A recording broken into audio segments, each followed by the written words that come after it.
Hello friends. Visit விசாவில் நம்ம இந்தியாவிலேருந்து துபாய்க்கு வரோம். அதோட மந்த்லி எக்ஸ்பென்சஸ் எவ்வளோ ஆகும் அப்படின்றத தான் இந்த வீடியோவில் நம்ம பார்க்க போகிறோம்.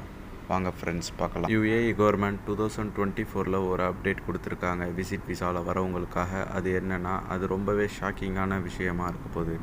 ஃபஸ்ட்டு நம்ம விசிட் விசாவில் வரணுன்னா ரிட்டன் டிக்கெட்டு விசா எடுத்துகிட்டு வந்துக்கிட்டே இருக்கலாங்க. ஆனால் இப்போ கவர்மெண்ட் என்ன பண்ணிடுச்சுன்னு பார்த்தீங்கன்னா, 3000 திர்ஹம்ஸை நீங்கள் உங்களோட பேக்கப்புக்கு காட்டணும். ப்ளஸ் நீங்கள் எங்கே ஸ்டே பண்ண போகிறீங்க அப்படின்றத காட்டணும். இது கொஞ்சம் முக்கியமான விஷயம். அதனால் இந்த வீடியோவை ஃபுல்லாகவே பாருங்கள். அப்போ தான் உங்களுக்கு ஃபுல்லாகவே தெரிய வரும். ஓகே, நம்ம இப்போ ஃபுல் எக்ஸ்பென்சஸ் எவ்வளோ ஆகும் அப்படின்றத நம்ம பார்க்கலாம். ஃபஸ்ட்டு பார்த்தீங்கன்னா, மெயினான திங்ஸ் யூஏஇயோட விசிட் விசா. அதோட காஸ்ட் எவ்வளோ ஆகும்னு 60 டேஸ் விசா ஒரு 12,500லேருந்து 13,000 இருக்கும். அது நம்ம புக் பண்ணுற ட்ராவல் ஏஜென்சியை பொறுத்து, அவங்க ப்ளஸ் கமிஷன் வாங்குறத பொறுத்து அந்த 500 வேரி. திங்ஸ் பார்த்திங்கன்னா, நம்ம விசிட் வர்றதுனால இந்தியன் கவர்மெண்ட்டுக்கு ரிட்டன் டிக்கெட்டு காட்டியாகணுங்க. அதனால் ஒரு டம்மி டிக்கெட்டு போடுவாங்க. அதோட காஸ்ட் ஒரு 1500 இருக்கும் மேக்ஸிமம். ஆனால் நம்மளோட டிக்கெட் அப் அண்ட் டவுனுக்கு ஒரு 15,000. செகண்ட் திங் பார்த்திங்கன்னா, மேஜராக ஏர் டிக்கெட் துபாயை பொறுத்த வரைக்கும் சீசனுக்கு சீசன் மாறும். அந்த எமிரேட்ஸு டிக்கெட் ஃப்ளைட் ரேட் மாறிக்கிட்டே இருக்குங்க. இப்போ துபாய்க்கு 13,000 இருக்குன்னா, அபுதாபிக்கு 9,000 இருக்கும், ஷார்ஜாக்கு 8,000 இருக்கும். நீங்கள் எந்த எமிரேட்ஸ் போகிறீங்களோ அதுக்கேற்ற மாரி 2,000லேருந்து 5,000 வரைக்கும் ஏர் டிக்கெட் டிஃப்ரென்ஸ் இருக்கும். மேக்ஸிமம் பார்த்தீங்கன்னா ஒரு 12,000 13,000 எடுத்துக்க. நெக்ஸ்ட்டு பார்த்தீங்கன்னா, இங்கே அக்காமடேஷன்.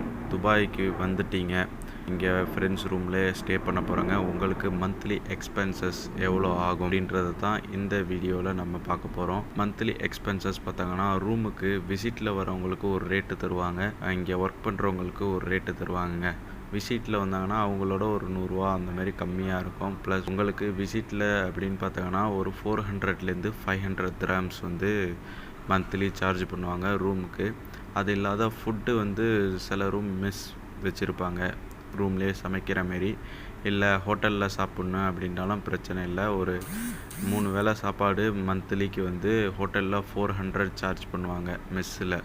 ரூம்லனா 350 அந்தமாரி சார்ஜ் பண்ணுவாங்க. அது இல்லாத நீங்கள் இங்கே வந்துட்டீங்க, உங்களுக்கு பர்சனல் எக்ஸ்பென்சஸ்ன்னு இருக்கும். இப்போ ஒரு இன்டர்வியூ வருது, பஸ்ஸில் இல்லை மெட்ரோவில் போகணுன்னா, நீங்கள் அதுக்கு இங்கே நம்ம ஊர் மாரி டிக்கெட் எடுத்துகிட்டு போக முடியாது. இங்கே நோல் கார்டு அப்படின்ட்டு ஒன்று தருவாங்க. அதை ஸ்டார்டிங் வாங்குறதுக்கு 25 திர்ஹம்ஸ் பே பண்ணணும். அதில் 19 திர்ஹம்ஸ்க்கு அவங்க ரீசார்ஜ் பண்ணி தருவாங்க. உங்களுக்கு மந்த்லி எக்ஸ்பென்சஸ்ன்னு பார்த்தா ட்ராவலிங்க்கு ஒரு 150 திர்ஹம்ஸு.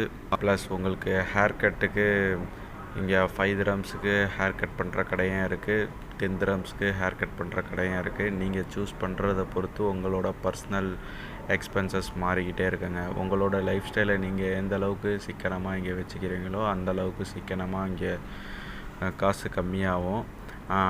நீங்கள் கொஞ்சம் நல்லா செலவு பண்ணுற ஆளாக இருந்துச்சுன்னா, வெளியில் சாப்பிட்ற ஆளாக இருந்துச்சுன்னா அதுக்கேற்ற மாரி எக்ஸ்பென்சஸ் மாறுங்க.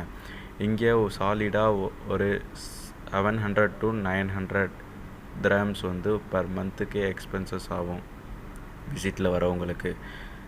700 to 900 அப்படின்றக்குள்ளே நம்ம ஊர் காசுக்கு ஒரு 20,000 ருபீஸில் செலவாகும். ப்ளஸ் டிக்கெட் 15,000 சொன்னேன், 35 ப்ளஸ் விசா ஒரு 13,000, அரௌண்ட் 50,000 பர் மந்த்துக்கு நீங்கள் இங்கே ஃபஸ்ட்டு மந்த்து வரங்கன்னா செலவு பண்ணுறதுக்கு காசு ரெடியாக வச்சுக்கோங்க. அது இல்லாத செகண்ட் மந்த் வாடகை, ரெண்ட்டு, ஃபுட்டு அந்தமாரி நீங்கள் பர்சனல் எக்ஸ்பென்சஸ்லாம் இருக்கும், அதெல்லாம் பார்த்துக்கோங்க.